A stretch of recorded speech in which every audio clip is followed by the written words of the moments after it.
Coba cek. Ini sebetulnya yang bahagia itu ungkapannya sederhana. Bahagia itu sederhana ketika iman tertanam dalam jiwa. Kalau dunia relatif, bahagia itu sederhana, cukup dengan secangkir kopi. Bagi tukang kopi. Tukang teh tidak. Ya kan? Bagi yang minum teh, yang minum kopi tidak. Nah, jadi teman-teman sekalian, iman. Nah, sekarang maksud saya begini.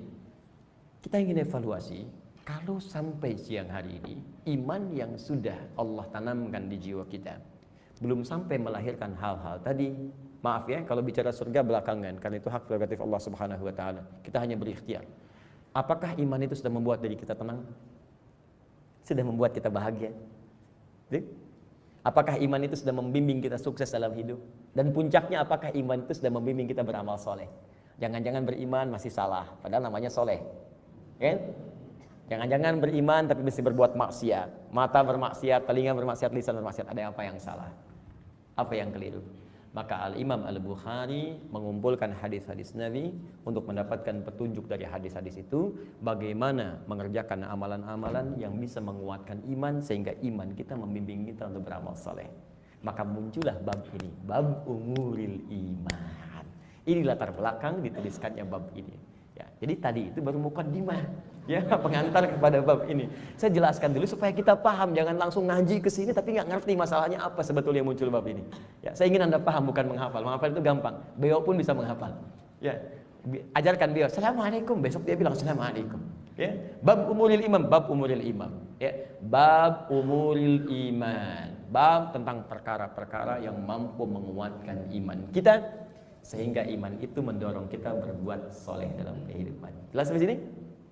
Yuk kita teruskan. Wa qauluhu ta'ala. Sudah? Wa qaulullahi ta'ala, dan firman Allah Subhanahu wa taala yang terkait dengan pembahasan ini. Laisal birra an tuwallu wujuhakum qibala al-masyriqi wal maghrib, walakinnal birra man amana billah wal yawmil akhir والملائكة والكتاب والنبيين وآتى المال على حبه ذوي القربى واليتامى والمساكن وابن السبيل والسائلين وفي الرقاب وأقام الصلاة وآتى الزكاة والموفون بعهدهم إذا عاهدوا والصابرين في البأساء والضراء. Awas, hati-hati, fokus. Buka Quran surah kedua Al-Baqarah ayat 177. Ini yang disebutkan pertama kali oleh Al-Imam Al-Bukhari mengutip Al-Baqarah ayat 177. Sudah?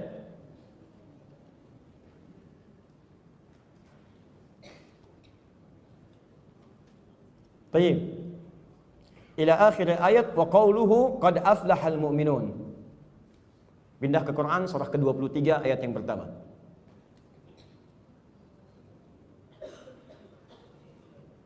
Ada ayatnya? Al-Baqarah 177, ya, paling kanan sebelah atas. Kemudian tambahkan Al-Mu'minun, ayat yang pertama. Jadi manhaj Imam Al-Bukhari itu begini, sebelum menyantumkan hadisnya, beliau akan turunkan ayat Qur'annya dulu.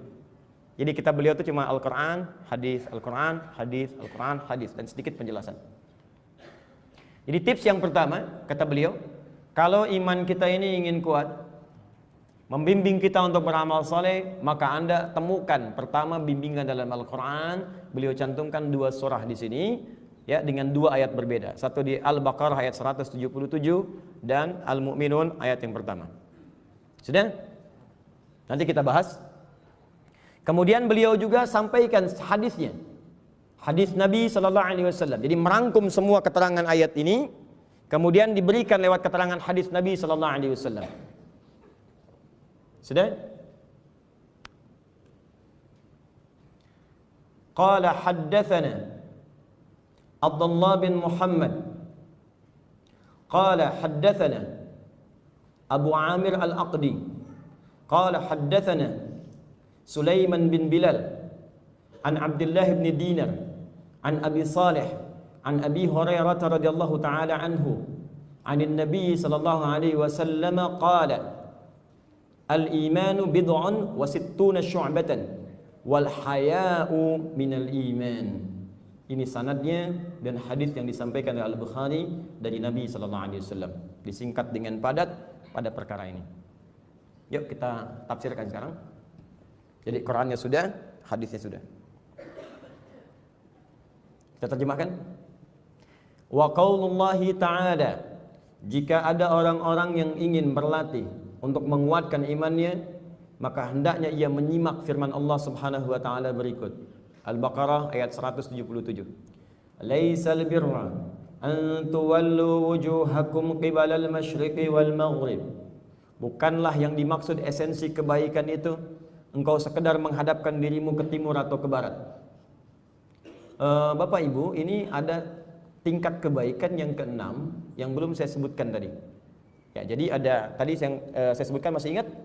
Ada thayyib 1, khair 2, 3, ma'ruf 4, ihsan 5, saleh. Ini ada tingkat yang keenam disebut birrun namanya. Al-birru. Bismillah.